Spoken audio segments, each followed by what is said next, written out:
Picture this, it's November 1963. President Kennedy has just been assassinated. America is in mourning, and Hollywood is buzzing with rumors. But in a small West Hollywood apartment, another tragedy is unfolding, one that would remain unsolved. For over 60 years, a beautiful young actress, daughter of a famous TV personality, lies dead on her couch. The television is still playing, coffee spilled everywhere, and the door is mysteriously locked from the inside. But here's the twist that will send chills down your spine. This wasn't just any murder. Some say she predicted JFK's death days before it happened. Others believe her killer walked free because of powerful connections in Hollywood. Who was Karyn Kupcinet? Why was she killed just 6 days after JFK's assassination? And what dark secrets did she take to her grave? Stay with me as we uncover one of Hollywood's most chilling cold cases that involves conspiracy theories, celebrity cover-ups, and a mystery that haunts us even today. Meet Roberta Karyn Kupcinet. But everyone called her Cookie. Born into Chicago's elite in 1941, she was the daughter of famous TV host Irv Kupcinet. By age 13, she was already acting, and by the early 1960s, she was living the Hollywood dream with appearances on Perry Mason, The Andy Griffith Show, and The Donna Reed Show.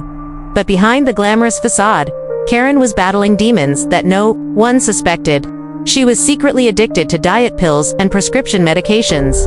Struggling with weight anxieties that were eating her alive, friends later revealed she was spiraling out of control. But no one could have predicted what was coming next. November 27, 1963. Thanksgiving night. Karyn spent the evening at her friends Mark and Marcia Goddard's house for dinner. Everything seemed normal. She returned to her West Hollywood apartment with 2 male friends, Edward Rubin and Robert Hathaway, who left around 11:15 p.m., carefully locking the door behind them. But here's where it gets strange. Karyn had been telling people a bizarre story about finding a baby on her doorstep. She told this same lie to multiple people, including her boyfriend Andrew Prine. Was this a cry for help? A sign of her deteriorating mental state? Or was she trying to tell people something else entirely? November 30th, 1963. When Karyn didn't return calls, the Goddards went to check on her. What they found would haunt them forever. Karyn's nude body face down on the couch. Television still playing softly, furniture overturned, and coffee spilled everywhere. The apartment was locked from the inside with no signs of forced entry. Initially, everyone assumed it was a drug overdose. After all, Karyn had been struggling with pill addiction, but the autopsy revealed something that changed everything. Her hyoid bone was fractured. This could only mean one thing: manual strangulation. Karyn Kupcinet had been murdered, and her killer had tried to make it look like an accident. All eyes turned to Andrew Prine, Karyn's boyfriend and a fellow actor. Their relationship was tumultuous, filled with jealousy and drama. Investigators discovered they had recently dealt with an alleged pregnancy and abortion in Tijuana, which had put tremendous strain on their relationship. But here's what made investigators suspicious. Prine's story kept changing. He claimed he had talked to Karyn on the phone the night she died, but phone records were inconclusive. Even more disturbing, witnesses reported seeing Prine near Karyn's apartment building that night, though he denied being there. Despite intense questioning and polygraph tests, they could never pin the murder on him. Then there was David Lange, Karyn's neighbor and fellow actor. Lange was known as a heavy drinker with a volatile personality. When questioned about Karyn's death, he made a chilling statement that made investigators' blood run cold. Lange actually joked to friends, "I did it," when asked about Karyn's murder. While most people assumed he was being sarcastic, investigators weren't so sure. Lange had access to Karyn's apartment, knew her routine, and had been drinking heavily around the time of her death. But like Prine, polygraph tests were inconclusive, and there wasn't enough physical evidence to charge him.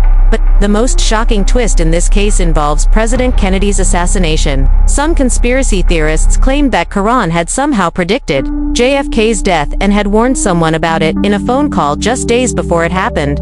According to these theories, Karyn was killed because she knew too much about the Kennedy assassination.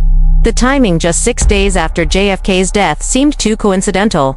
Some even suggested she had connections to organized crime or government conspiracies. However, Karyn's father, Irv Kupcinet, vehemently denied these claims, calling them an atrocious outrage and completely baseless. Police launched one of the most extensive investigations in Hollywood history. They interviewed over 400 people, conducted countless fingerprint analyses, and administered numerous polygraph tests. Every lead was followed, every suspect was questioned, but nothing concrete emerged. The most frustrating part for investigators was the lack of physical evidence. Despite the apartment being in disarray, there were no useful fingerprints. No DNA evidence, this was 1963. And no witnesses who saw anyone entering or leaving Karyn's apartment that night. It was as if her killer had vanished into thin air, leaving behind only questions and theories. Years later, famous crime writer James Ellroy proposed a different theory altogether. He suggested that Karyn's death might have been accidental, perhaps she fell, overdosed, and during her collapse, someone tried to help her but accidentally caused the fatal injury to her throat. But this theory was quickly dismissed by both investigators and Karyn's family. The evidence clearly showed manual strangulation, and the scene suggested a struggle. Someone had deliberately killed Karyn Kupcinet, staged the scene to look like an overdose, and walked away thinking they had committed the perfect crime. Irv and Essie Kupcinet never gave up hope of finding their daughter's killer. They established memorial scholarships in Karyn's name and kept her case in the public eye through interviews, documentaries, and appeals for information. In a heartbreaking irony, Karyn's final TV appearance, an episode of Perry Mason that she had filmed before her death, aired posthumously in January 1964. Audiences watching had no idea they were seeing a murder victim's last performance, adding an eerie element to an already tragic case. Today, more than 60 years later, Karyn Kupcinet's murder remains officially unsolved. Her body rests at Memorial Park Cemetery in Skokie, Illinois, but her killer's identity remains a mystery that continues to fascinate true crime enthusiasts and Hollywood historians. What makes this case even more haunting is that Karyn's killer is likely still alive or died without ever facing justice. Someone got away with the perfect murder in the heart of Hollywood, during one of the most turbulent times in American history. Let me give you a complete review of this case. Karyn Kupcinet was murdered by manual strangulation on November 28, 1963. She was found in her locked West Hollywood apartment on November 30th. She had been struggling with prescription drug addiction and spent her last evening alive with friends, who left around 11:15 p.m. Over 400 people were interviewed in the investigation, but no physical evidence linked any suspect to the crime.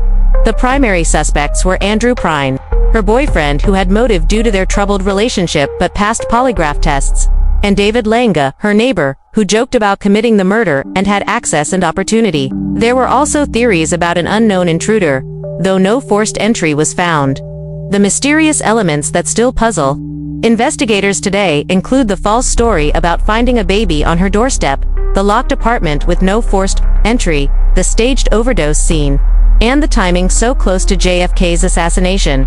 Conspiracy theories range from connections to the JFK assassination, though denied by her family, to Hollywood cover-ups involving powerful figures and organized crime involvement. The case remains unsolved due to the lack of physical evidence available in 1963, multiple suspects with plausible alibis, conflicting witness testimonies, and possible scene contamination. This case represents everything mysterious about Hollywood's golden age, glamour mixed with danger, celebrity secrets, and the dark side of fame. It reminds us that even in a world of spotlights and cameras, some secrets remain buried forever. Karyn Kupcinet's murder isn't just a cold case. It's a reminder that justice doesn't always prevail. And sometimes the most chilling mysteries are the ones that never get solved. Her killer walked free, and somewhere in the shadows of Hollywood history, this dark secret remains locked away. Just like that apartment door on that fateful November night in 1963. What do you think happened to Karyn Kupcinet? Let me know your theories in the comments below. And don't forget to subscribe for more unsolved mysteries that will keep you up at night.